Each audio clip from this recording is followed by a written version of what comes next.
Halo Bre, Assalamualaikum warahmatullahi wabarakatuh. Kembali lagi dengan saya Dafan Mulifa di Mulifa Channel.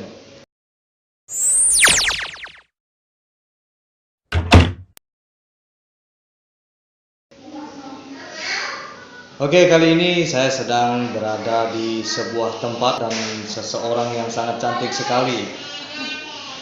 Dia adalah, kita tanya ya, namanya siapa? Nama saya Viandi Sevi. Vian di Sevi. Kebetulan Vian ini dari negeri yang sangat jauh. Sevi di mana? Kalau saya di Bali. Asli Bali ya. Asli Bali. Sevi tahu orang Minang? Orang Minang. Tahu. Minang. Cuman saya taunya itu sebatas oh iya dia asalnya dari Minang. Nggak tahu Minang itu adanya di mana? Kalau Minang sih ada di Sumatera. Sumatera mana? Sumatera Barat. Sumatera Barat, betul sekali. Benar ya. Sumatera Barat. Jadi, itu orang Minang.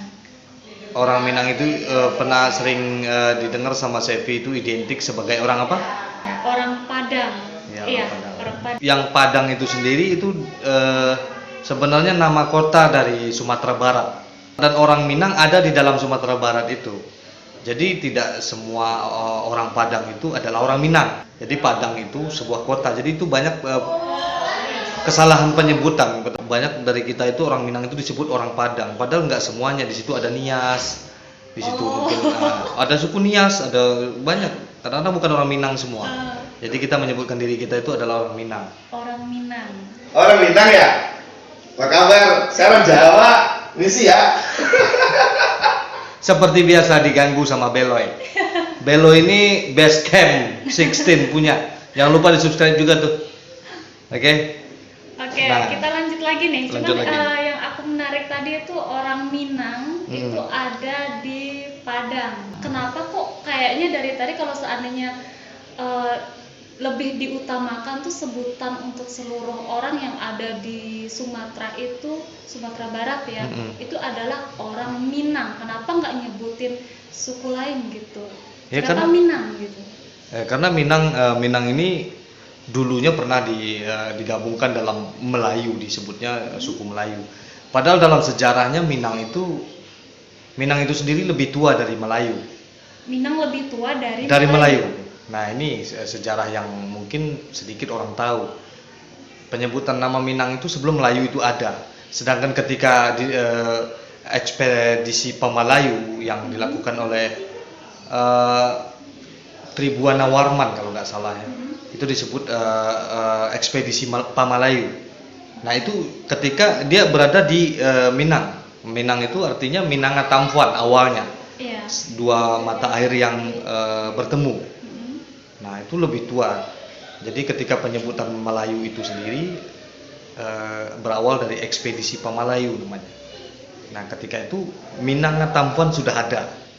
Nah, itulah. Makanya ketika digabungkan kembali, wah Minang ini orang Melayu ini, itu banyak kadang-kadang anggapan itu agak sedikit berbeda ya. Makanya orang Minang itu lebih dia menyukai dirinya dipanggil orang Minang. Karena Minang itu sendiri yaitu dari suku Minang itu ada kita namanya suku Melayu malah. Ada Melayu, ada Piliang, ada Koto, itu suku-suku yang kecil. Nah, Melayu, penamaan nama Melayu itu sendiri ada di dalam suku-suku kecil yang di Minang itu, bayangin. Oke, berarti udah sangat benar-benar rinci banget ya. Ya, itu yang menurut saya ketahui kalau misalnya ini mungkin agak beda-beda pandangan atau berbeda, itu tidak masalah ya kan. Tidak masalah. Mungkin ada etnis lain yang bilang kamu salah, enggak. Semua pandangan itu pasti ada. Nah, ini menurut Minang yang saya ketahui. Jadi Minangkabau awalnya adalah Minangatampuan atau Minangakabwa. Bisa diulang Minang Alminangatampuan atau Alminangakabwa. Alminangakabwa. Jadi penamaan itu Alminangakabwa, Alminangakabau, Minangkabau. Oh, jadi Minangkabau Slang. itu pengulangan dari kata tadi. Ya, jadi karena pengaruh orang datang, atau pengaruh orang pergi, pengaruh udara, jadi perubahan nama itu udah biasa, Bu. Sebenarnya bukan karena menang melawan kerbau, itu kan banyak yang terjadi itu. Oh iya. Ya kan? Itu gimana tuh?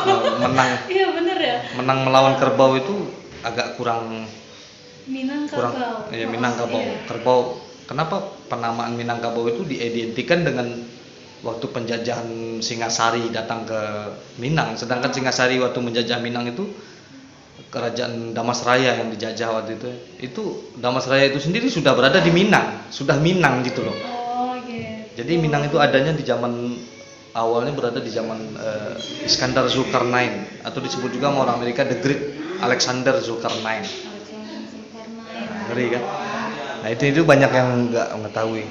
Dan Republik Indonesia ini, kalau menurut saya, dulu Indonesia ini disebut Republik Indonesia Serikat, betul kan? Jadi semua provinsi itu mempunyai kerajaan masing-masing, mempunyai beberapa tahun lah. Nah itu andil orang Minang untuk menyatukan semuanya, bayangin. Jadi saya bukan mengunggulkan orang Minang, tapi motornya. Tapi kalau seluruh provinsi itu, seluruh kerajaan itu tidak mau bersatu, ya percuma andil. Ini hanya pemikiran dari orang Minang awalnya dan disokong oleh semua etnis yang ada di Indonesia. Makanya kita termasuk menjadi negara yang mungkin di dunia ini terbesar nomor 5 ya, atau nomor 4 mungkin. Bung Hatta, Sultan Syahrir, Muhammad Yamin untuk mempersatukan Indonesia ini, Soekarno. Dan Soekarno itu punya istri kan namanya Bu Fatmawati. Bu Fatmawati itu orang Muko dan dia orang Minang juga. Ternyata itu orang Minang juga ya. Minang. Jadi itulah, kita bukan membanggakan etnis Minang, tapi ini khusus buat pemuda-pemuda Minang. Mari kita bangkitkan lagi nasionalisme kita, semangat orang-orang Minang tempo dulu gitu ya kan. Nah gitu kira-kira. Gimana, apalagi yang mau ditanya tentang Minang? Nah, kalau untuk orang Minang itu sendiri ya, uniknya tuh gini, kalau melihat daerah lain, mungkin suku-suku lain mungkin yang udah pernah ketemu, mungkin ada ciri khas ya. Ya, ciri khas. Nah, terus kalau untuk orang Minang sendiri tuh ciri khasnya yang paling mencolok dari setiap individu orang Minang itu apa sih gitu yang menonjol, entah itu dari tata caranya kah, tradisinya kah, yang benar-benar dijaga banget gitu. Ya. Dan itu mencirikan begitu orang lihat, orang ketemu, oh orang Minang nih gitu. Ya, itu dari sifat, dari karakter, dari watak atau dari wajah, kan banyak tuh. Kita ambil dari mana? Yang mana aja deh, yang paling mencolok dari kesemuanya itu yang mana? Yang paling menonjol? Ya, sebenarnya kalau dari wajah Minang itu sendiri susah, dia sebenarnya susah diidentikan. Karena orang Minang itu berbagai bangsa pernah hadir di situ kan. Nah, saya berkeluarga aja, wajah saya ada orang bilang mirip Aceh, ada orang ini laki-laki ya mirip Aceh, ada yang bilang mirip Madura, ada yang bilang mirip Ambon, ya kan? Ada yang bilang mirip Arab, ada yang bilang mirip India. Sedangkan adik kandung saya itu mirip orang Portugal. Ada lagi yang mirip orang Prancis. Adik saya, ada lagi yang sepupu saya itu mirip orang Korea, kan aneh. Kalau saya boleh berpendapat nggak nih? Kalau saya melihat keadaan ini mirip orang Madura. Nah, Madura kan? Nah iya, itu. Bener. Jadi dia nggak ada spesifik kalau untuk orang untuk wajah karakter tersendirinya orang Minang itu, kecuali slang, cara bahasanya. Cara bahasanya itu kalau lagi ngomong itu dia agak ketara dikit, dia susah menyebut dia nyebutnya Kalau rujak bebek, rujak bebek, itu rujak bebek. Itu rata-rata.